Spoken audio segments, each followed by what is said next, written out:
नमस्कार। आज हम मोटर वाहन नट के बारे में पढ़ेंगे कि मोटर वाहन नट क्या होता है, कितने प्रकार के होते हैं, किस प्रकार से इन्हें बनाया जाता है, कहाँ कहाँ यूज़ होते हैं। सबसे पहले मैं बात करता हूँ मोटर वाहन नट की कि मोटर वाहन नट होता क्या है। मोटर वाहन नट एक प्रकार का फास्टनर व बंधक होता है। हम इसे फास्टनर या हिंदी में बंधक कह सकते हैं। इसके बीच में या इसके अंदर की साइड या इसकी इनर साइड चूड़ियाँ कटी रहती हैं कुंडल के रूप में, थ्रेड्स कटी होती हैं। इसके इनर साइड में थ्रेड्स बनाई जाती हैं। दोस्तों, नट की एक पहचान होती है, हमेशा इसके इनर साइड में ही थ्रेड्स देखने को मिलती हैं और ये बोल्ट के साथ मिलकर 2 या 2 से अधिक पार्ट्स को होल्ड करने के काम आता है। नट कई प्रकार के होते हैं, जैसे कि आपने अपने जीवन काल में देखे होंगे। नट कई प्रकार के होते हैं, जैसे कि आप देख पा रहे हैं, कूलर नट होता है, लॉकिंग नट होता है, हेक्स नट होता है, जैम नट होता है। कई प्रकार के नट विशेष प्रयोग के लिए बनाए जाते हैं। और अब हम बात करते हैं नट की प्रोफाइल क्या होती है। नट की चूड़ी की प्रोफाइल कैसे होती है, किस तरह से इसे बनाया जाता है। जैसे कि आप देख रहे हैं इस बुक के अंदर कि नट की चूड़ी की या नट की थ्रेड्स की प्रोफाइल क्या होती है। मैं आपको बता दूं कि जो नट्स की थ्रेड्स की प्रोफाइल होती है वो बोल्ट की प्रोफाइल से मैच होनी चाहिए ताकि वो आपस में प्रॉपर तरीके से फिट हो सकें। मैं आपको बता दूं कि बोल्ट की थ्रेड्स हमेशा आउटर साइड होती है व नट की थ्रेड्स हमेशा इनर साइड होती है। और बोल्ट व नट की थ्रेड्स एक ही प्रकार की होनी चाहिए। अगर वो वी शेप है उसकी भी वी शेप होनी चाहिए। अगर वो आइसोमेट्रिक है तो बोल्ट की भी आइसोमेट्रिक की थ्रेड ही होनी चाहिए ताकि वो आपस में पूरी तरह से मैच कर सके और वह ब्रेक ना हो, टूटे ना। इसे नट थ्रेड्स की प्रोफाइल कहा जाता है। और उसके बाद इसमें दिया हुआ है कि नट का परिमाप क्या होता है, नट का परिमाप किसे कहते हैं। आइए मैं आपको चित्र के द्वारा नट के परिमाप के बारे में बताता हूँ कि नट का परिमाप होता क्या है। सबसे पहले मैं बता दूँ कि आपको हमारे भारत में या अधिकांश देशों में आइसोमेट्रिक नट को ही प्रयोग करते हैं। आइसोमेट्रिक एक स्टैंडर्ड है, इसे हम इंटरनेशनल स्टैंडर्ड कह सकते हैं, जो सभी बोल्ट व नटों के लिए बनाया गया है। आइए हम इसके परिमाप जानते हैं, बोल्ट के कुछ महत्वपूर्ण पैरामीटर्स जानते हैं। सबसे पहले आप इस चित्र में देखिए कि ये चित्र में जो दिखाया गया है ये नट का चित्र है। इसमें किस प्रकार से नट को दर्शाया गया है, जैसे कि आप देख पा रहे हैं इस चित्र में। सबसे पहले आप देख रहे हैं ये नट का फ्रंट व्यू है, यानी कि सामने वाला हिस्सा है, सामने वाला भाग है, इसे हम फ्रंट व्यू कहते हैं, यानी कि आगे का दृश्य कहते हैं। और नट हमेशा हेक्सागोनल होता है, यानी कि इसके 6 फलक होते हैं। आमतौर पर इन्हीं प्रकार के नटों को प्रयोग किया जाता है। और उसके बाद ये दिया हुआ ये बोल्ट का टॉप व्यू है, टॉप व्यू यानी कि ऊपर का हिस्सा है जो आप देख पा रहे होंगे। उसके बाद मैं बात करता हूँ कि किस प्रकार से बोल्ट के जो कुछ पैरामीटर हैं एक एक करके हम इनको जानते हैं। सबसे पहले मैं आपको बताना चाहूँगा कि जो बोल्ट की ये शेप होती है, जैसे आप फ्रंट व्यू टॉप व्यू से देख रहे हैं, इसे हम टॉप व्यू कहते हैं। इस वाली शेप को टॉप व्यू कहते हैं हम। ये नट की टॉप व्यू है। इसके ऊपर आप देख पा रहे हैं ये जो नुकीली सतह है, बोल्ट का एक फलक है। इस फलक से इस फलक की दूरी को, यानी कि इस क्रेस्ट की जो दूरी होती है, इसे हम साइज अक्रॉस कॉर्नर कहते हैं। इस दूरी को हम साइज अक्रॉस कॉर्नर कहते हैं, यानी कि यहाँ से लेकर के यहाँ तक की दूरी को साइज अक्रॉस कॉर्नर कहा जाता है। उसके बाद मैं बात करता हूँ जो यहाँ से लेकर के यहाँ तक की दूरी होती है, इसे हम साइज अक्रॉस फ्लैट्स कहते हैं।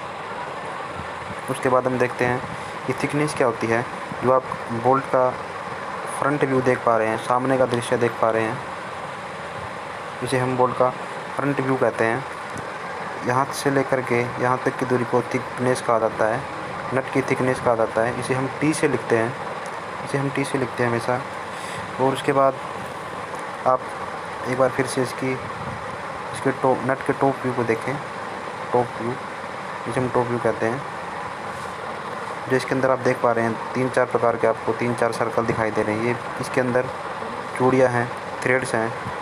जो थ्रेड्स की जो क्रेस्ट होती है, जैसे कि आपको मैंने बोल्ट वाली वीडियो में बताया था कि क्रेस्ट क्या होती है। ये जो हमारी थ्रेड्स है, इसके ऊपर का पिक पॉइंट नुकीला सिरा क्रेस्ट कहलाता है। ये सबसे ऊपर वाली क्रेस्ट होती है, उसके बीच की दूरी वहाँ से स्टार्ट होती है और यहाँ पे ख़त्म होती है। यानी कि एक क्रेस्ट से दूसरे क्रेस्ट के बीच की दूरी को डायमीटर कहा जाता है, नट का डायमीटर कहा जाता है। ये नट का मुख्य यानी कि मेन डायमीटर होता है। इसी के माध्यम से ही हम नट को ड्रा कर सकते हैं इसके माध्यम से ही। मैं आशा करता हूँ कि आप ने वीडियो के माध्यम से नट के कुछ महत्वपूर्ण पहलू के बारे में जाना होगा। आइए हम वापस चलते हैं हमारे नट वाले पार्ट पर। उसके बाद हम बात करते हैं नट की सामग्री। नट की सामग्री क्या होती है?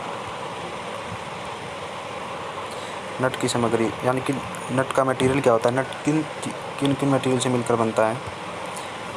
जैसा कि आप देख रहे हैं, नट एल्यूमिनियम का भी हो सकता है, एल्यूमिनियम, पीतल, तांबा, मिश्र धातु, प्लास्टिक, स्टील, कठोर स्टील यानी कि हार्ड स्टील।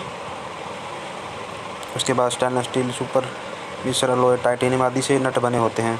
ये इनकी सामग्री होती है। इन चीज़ों से मिलकर इन मटेरियल से मिलकर ये नट को बनाया जाता है। उसके बाद हम नट के प्रकार जानते हैं कि नट कितने प्रकार के होते हैं।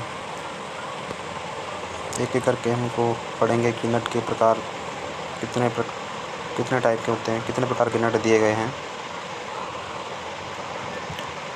सबसे पहले देखिए,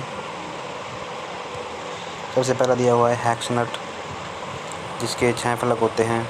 ये आमतौर पर हम प्रत्येक मशीनरी में प्रयोग करते हैं, यानी कि ऑटोमोबाइल में, अन्य मशीनों में भी इसका प्रयोग किया जाता है और हम अपने घरों में भी, दरवाजे खिड़कियों में भी इसका प्रयोग कर सकते हैं।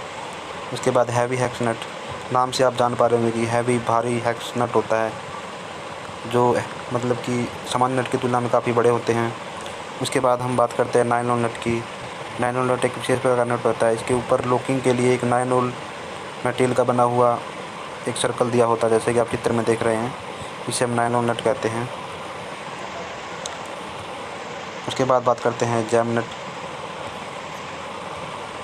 जैसा कि आप चित्र में देख रहे हैं, जैम नट होता है ये सब कभी पतले या जैम नट के लिए प्रयोग होता है। जैम जिसे नट को लॉक करने के लिए प्रयोग किया जाता है। जैम नट हमेशा नट को लॉक करने के लिए प्रयोग किया जाता है।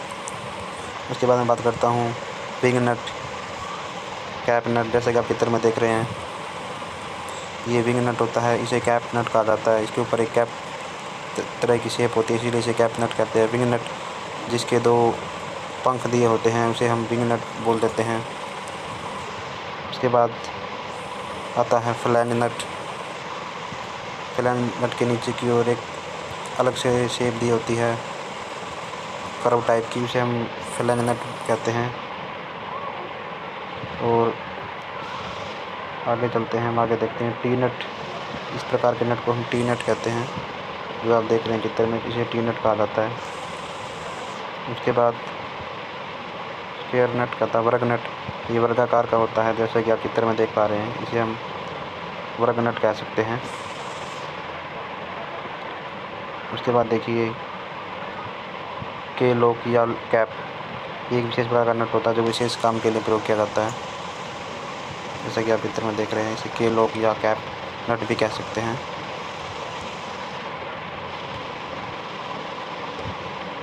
उसके बाद हम देखते हैं कपलिंग नट, जो एक साथ चूड़ीदार वस्तु को जोड़ने के लिए डिज़ाइन किया जाता है। आमतौर पर चूड़ी रॉडों को लघुकरण या कपलिंग के लिए प्रयोग किया जाता है। कई बार हमने देखा होगा कि दोनों तरफ से चूड़ीदार पार्ट्स होते हैं, उनको जोड़ने के लिए या उनके डिस्टेंस कम करने के लिए या बढ़ाने के लिए इस प्रकार के कपलिंग नट का प्रयोग किया जाता है। जैसा कि आप चित्र में देख रहे हैं, इसे हम कपलिंग नट कहते हैं। उसके बाद देखिए एक सॉलिड नट होता है, ये एक विशेष काम के लिए प्रयोग किया जाता है, इसे हम सॉलिड नट कहते हैं। उसके बाद कैसल नट। यही आज की वीडियो में बस इतना ही। धन्यवाद।